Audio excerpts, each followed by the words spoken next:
Kembali bersama saya dan Wakil Presiden Yusuf Kala. Pak JK, kembali seperti Anda bilang, Anda jalan keluar.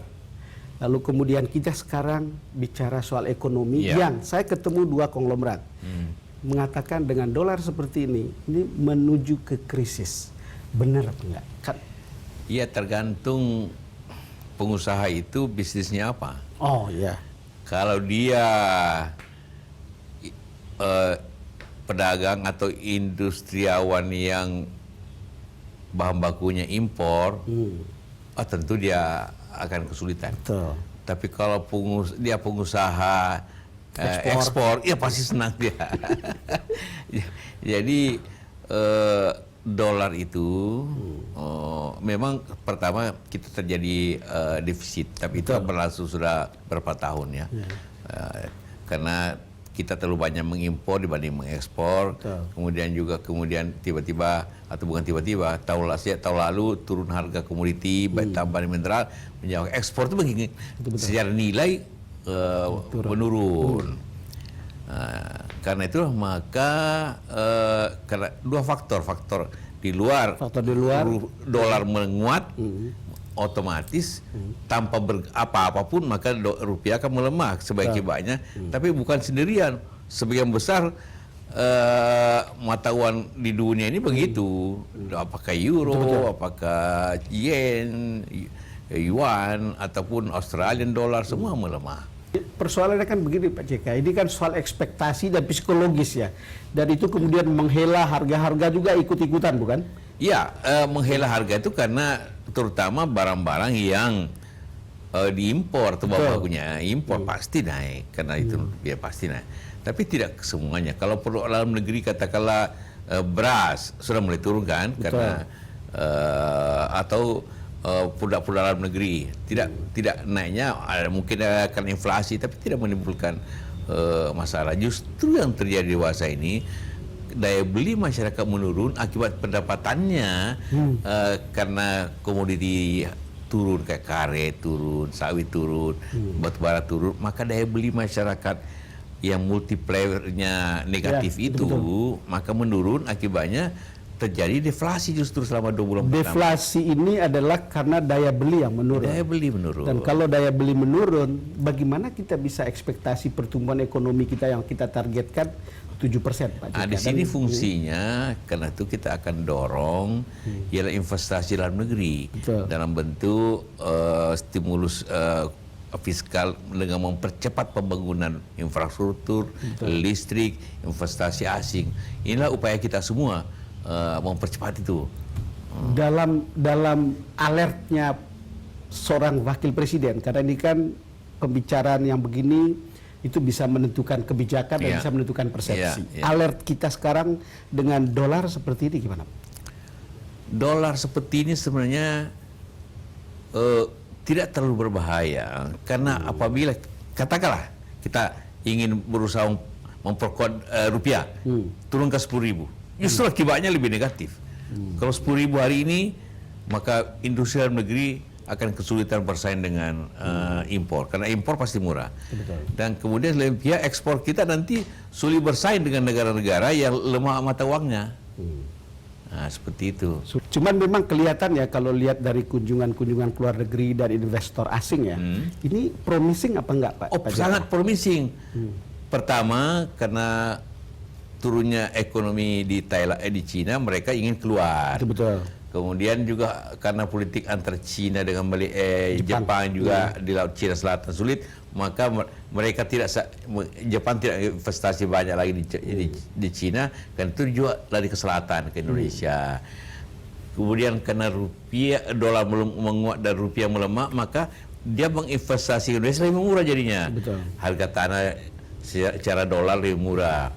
Gaji buruh, kalau dulu katakanlah gaji buruh itu $250, sekarang sisa 200 dari segi dolar. Dari segi dolar ya. Jadi kalau itu kita lihat promising. Sekarang problem kita kan adalah problem perizinan ya. Yang sekarang saya lihat Pak JK ke BKPM, dan itu satu pintu bukan? Dan itu sampai seberapa sekarang kalau Bapak evaluasi? kecepatannya? Iya, sekarang sudah mulai, dan itu kalau kita lihat, saya lihat itu hari itu kayak pasar sudah di BKPM itu, setidak-tidaknya orang mencari informasi dulu. Jadi orang bisnis kan pertama informasi. Jadi informasi sudah lebih baik, kemudian juga perizinan dapat diputuskan di situ, karena di situ banyak staf-staf dari departemen lain yang memberikan kewenangannya BKPM. Maka itu kita bisa memperpendek waktu izin itu, sehingga berarti juga mempercepat proses investasi. Sekarang pemerintah kan mengeluarkan kebijakan ya untuk persoalan-persoalan ekonomi ini. Satu hal yang menarik untuk saya adalah kemudian dibukalah bebas visa ke sejumlah negara. Ini kan quick yield. Iya. Itu hasil cepat kemungkinan untuk bisa datangkan dolar ke sini. Sampai seberapa jauh? Iya, karena dolar yang paling mudah dan tidak memerlukan banyak investasi besar karena sudah ada, yaitu menjual keindahan alam, menjual keindahan Indonesia dalam bentuk meningkatkan wisata, karena itu mempermudah dengan cara membebaskan visa. Dan itu dilakukan oleh negara-negara yang memang sangat turis oriented, katakanlah Malaysia, Singapura tidak, Turki atau Dubai, iya. Jepang malah sekarang juga kita kan bebas seperti itu. Nah, kita harapkan turis asing masuk bisa lebih meningkat. Nah, itu berarti meningkat devisa. Dan kelihatannya jendela yang terbuka lebar ke Cina ini kelihatannya. Cina, karena penduduk Cina kan 1,4 miliar. 10% saja, 5% saja ke Indonesia masih 7 juta sendiri. Dibanding dengan 100% orang Singapura, itu baru 5 juta katakanlah. Pak JK, kita jeda sejenak. Pemirsa, kami akan segera kembali. Pak JK, saya sering mendengar Pak JK bicara soal pembangunan pembangkit tenaga listrik. Karena itu adalah darah dari pembangunan. Dan targetnya sangat besar. Pikiran Anda tentang ini tercapai atau tidak? Gimana? Iya, seperti Anda katakan tadi, listrik adalah kebutuhan semua pihak. Betul.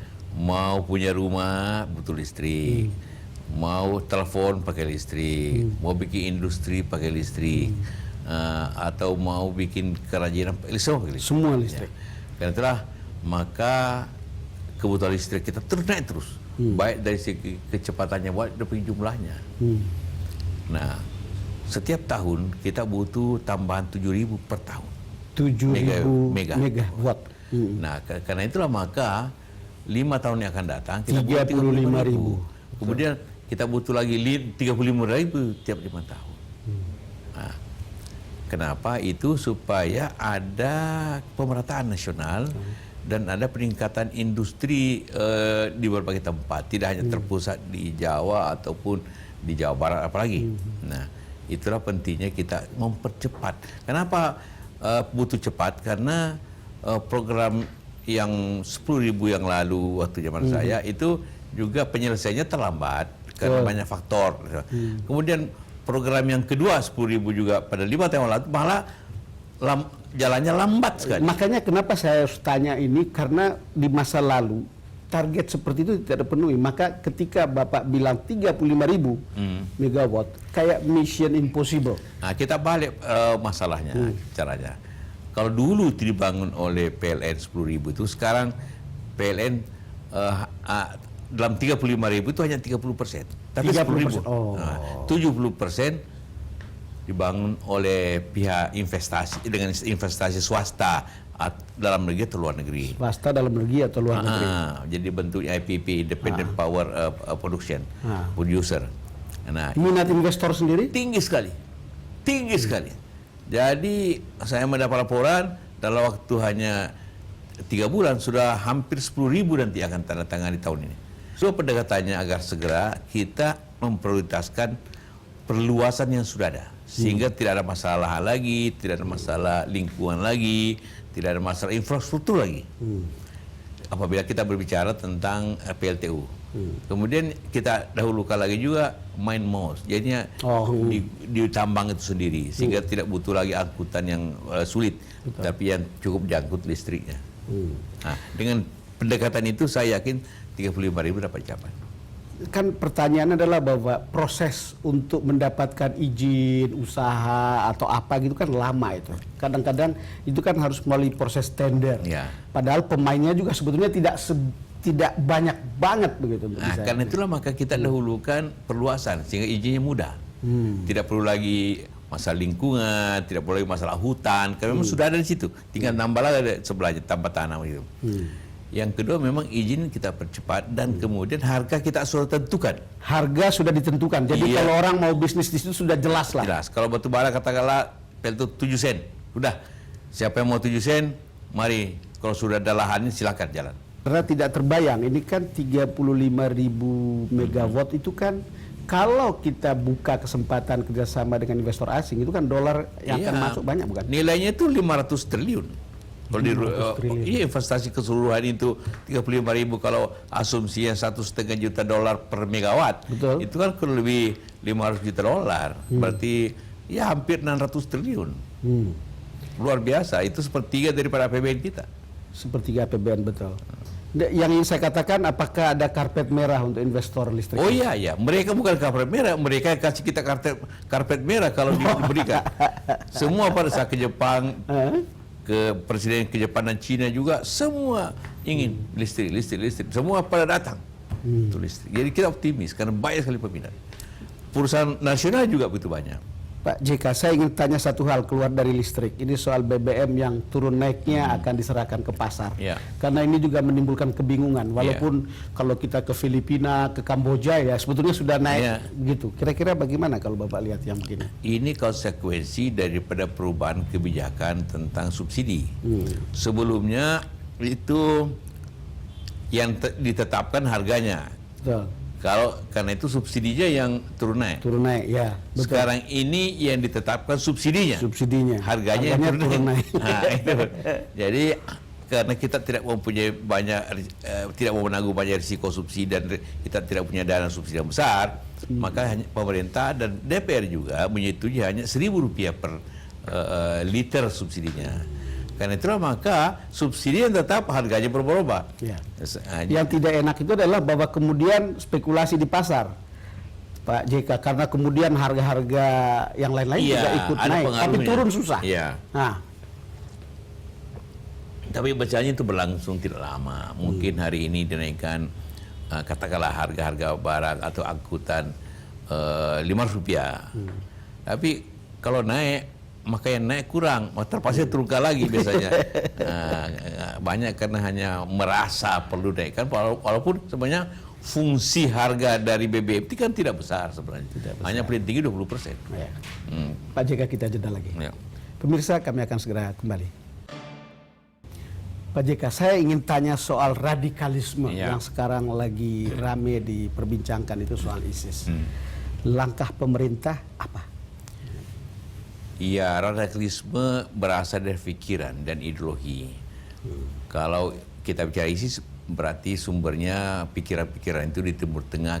Karena memang kultur Islam di Timur Tengah zaman dulu berdasarkan kesukuan, kelompok, ataupun apa itu kayak Bani, kalau kita sebut Bani Umayyah, Bani Abbasiyah, atau Ottoman Utsmaniyah. Jadi memang ada kehalifaan zaman dulu. Tapi itu kan pada waktu negara itu tidak jelas batasnya. Sekarang kan sudah ada nation nation country, nation state, nation state. Maka tentu kehalifaan tidak lagi menjadi hal yang memungkinkan suatu negara yang sudah ada nation state-nya kayak Indonesia, kayak Amerika. Tapi pikiran-pikiran tetap ada dan kemudian secara berbentuk secara radikal. Ini disebabkan karena justru sebenarnya sejarah berulang. Sejarah berulang itu karena kita lihat Al-Qaeda. Al-Qaeda itu kan terjadi karena keinginan banyak mujahidin negara-negara untuk membantu Afghanistan. Betul. Dan itu dibiayai oleh Amerika, jangan lupa. Dilatih oleh CIA melawan Rusia. Tapi kemudian setelah dia menang, masuk ideologi. Ideologi akibat merasa ketidakadil dilakukan. Maka timbullah ideologi Al-Qaeda itu yang kemudian melawan sendiri yang mensponsorinya. Kalau kita berbicara tentang radikalisme, Islam itu sangat di Indonesia sangat moderat, sangat moderat. Betul. Karena sejarah yang berbeda. Betul. Di Indonesia, di Asia Tenggara pada umumnya, Islam itu dibawa oleh para pedagang yang sekaligus pendakwah atau pedagang yang pedagang. Betul. Yang selalu ingin situasi harmoni dan Itu transisional. Nah, berbeda dengan di Timur Tengah, banyak dengan kekerasan zaman Ideologis, dulu. Ideologi. Bukan saya ideologis, tapi banyak terjadi dengan perang. Karena itu di Indonesia kan tidak pakai perang. Betul. Jadi, nah itulah yang terjadi yang berkembang ulang. Tapi kemudian disebabkan juga karena lemahnya negara-negara di Timur Tengah, sekali lagi akibat negara-negara besar. Coba lihat kenapa timbul di Irak. Karena sendi-sendi struktur negara Irak hancur, Itu hancur setelah Amerika menghancurkan Saddam. Nah, atas nama demokrasi, tapi menimbulkan sangat otoriter. Sama terjadi di Syria. Di Syria negara-negara Arab sekitarnya membantu pemberontak Syria untuk melawan Presiden Assad, Bashar Assad yang otoriter. Nah, tapi kemudian ideologi masuk, bergabunglah kedua kelompok ini, Irak dan Syria itu menjadi radikal. Ya melawan, termasuk melawan sponsornya. Ini yang terjadi. Kita itu tidak.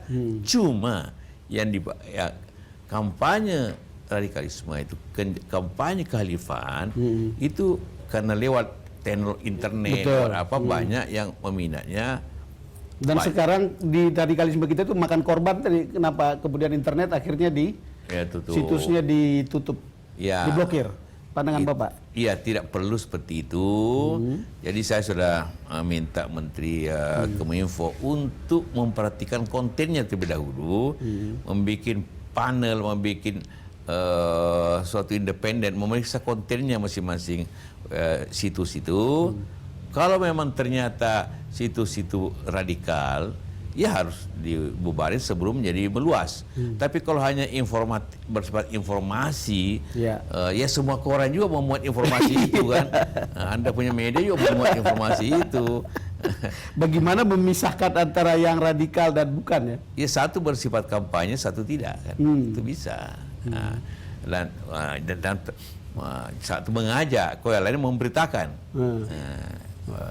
Pak JK, saya ingin kembali lagi ke soal posisi Jokowi JK. Karena ada pertanyaan apakah Jokowi JK itu akan memanage ini sebagai sebuah pemerintahan yang kuat. Karena dua-duanya tidak punya partai langsung untuk memimpin begitu. Pak JK, jawaban Anda. Ya, memang saya dengan Pak Jokowi uniklah bahwa kami ini boleh dikatakan profesional. Tidak pimpinan partai, pimpinan partai, jadi tapi diterima sebagai profesional. Nah, karena itulah kami harus menjaga keseimbangan politik di dalam. Nah, itu tugasnya, harus memberikan keseimbangan politik dan harus bagaimanapun, sebagaimana saya katakan politik adalah pilar demokrasi dan demokrasi adalah dasar negara, maka partai politik pendukung harus dijaga eksistensinya dan jaga harapannya, tujuannya untuk bangsa ke depan. Seperti itu. Ya, ini kan seperti nanti akan on off itu masalahnya. Ya kembali lagi. Selalu akan hilang timbul. Iya, keunikan demokrasi Indonesia bahwa tidak terjadi oposisi frontal, tapi selalu timbul pandangan-pandangan yang berbeda apabila ada masalah kasus yang dianggap berbeda. Karena harus di-manage seperti itu, diselesaikan seperti itu. Ya, karena begini, secara awam orang selalu berpikir mestinya partai pendukung itu all out untuk mendukung sebuah pemerintahan. Toh itu juga investasi untuk periode berikutnya, bukan? Dan saya termasuk orang yang mengatakan ini sebetulnya pemerintahan yang orang bisa rely on kalau lihat programnya ya. Gitu. Tapi partai politik juga itu di samping mendukung, kewajiban juga mengontrol kami. Mungkin ada saja tindakan-tindakan kebijakan yang tidak dianggap tidak sesuai dengan garis partai, tentu di situlah letaknya perbedaan-perbedaan pandangan. Nah begini, kenapa saya harus bertanya begini? Saya tidak bisa bayangkan pada satu saat kalau Pak Jokowi sama Pak JK saling tidak cocok, lalu akan seperti apa? Itu hanya pengandaian. Saya kira tidak. Kalau saya pribadi dengan Pak Jokowi, ya tiap hari ketemu. Kenapa saya pindah kantor di situ, di Merdeka Utara, tidak di Merdeka Selatan, supaya hubungan itu lebih mudah dan lebih intensif. Kadang-kadang saya harus ketemu 3 kali sehari, kadang-kadang makan siang bersama, demi komunikasi yang baik. Dan itu terjalin. Sampai sekarang ini so far oke, semua dapat dijaga. Ya, semua dapat dijaga. Lalu kemudian kalau saya lihat sekarang Pak JK sebagai Wapres berubah, tidak seperti Wapres yang dulu begitu Pak JK. Apa yang terjadi? Banyak pertanyaan begitu. Justru belajar dari pengalaman, saya tetap menyadari bahwa sebagai Wapres tentu harus membantu Presiden. Dan untuk membantu Presiden itu janganlah timbul kesan ada 2 matahari. Ada 2 matahari. Kita harus tetap berusaha bersama-sama. Dan Pak Jokowi tentu menganggapnya juga normal seperti itu. Dan selalu juga kita sama-sama menjalankan pemerintahan dengan baik. Tentu beliau memberikan polisi utama, tapi saya melaksanakannya. Kebijakan itu juga dengan bersama-sama menteri yang lain. Kita jalankan seperti itu. Tujuannya demi kemajuan bangsa, itu aja. Pertanyaan terakhir. Jadi sekarang Wapres yang benar atau dulu jadi Wapres yang benar? Dua-duanya tergantung kondisi. Saya prinsipnya ialah bahwa Wapres membantu Presiden. Ya memang kadang-kadang juga ada yang perlu dijelaskan pada waktunya. Kalau Presiden tidak sempat menjelaskan, saya harus jelasin. Ya mungkin pada masa lalu mungkin dianggap orang tidak biasa. Tidak biasa. Nah, karena itu dibanding dengan sebelumnya kan. Nah, karena itu saya harus mengembalikan kepada situasi yang lebih baik lagi. Pak JK, terima kasih sudah hadir di To The Point. Yuk, terima kasih. Ya, selamat. Pemirsa, demikian perbincangan saya dengan Bapak Wakil Presiden Bapak Yusuf Kala. Terima kasih atas perhatian Anda dan kita akan jumpa lagi pada DBS To The Point episode berikutnya.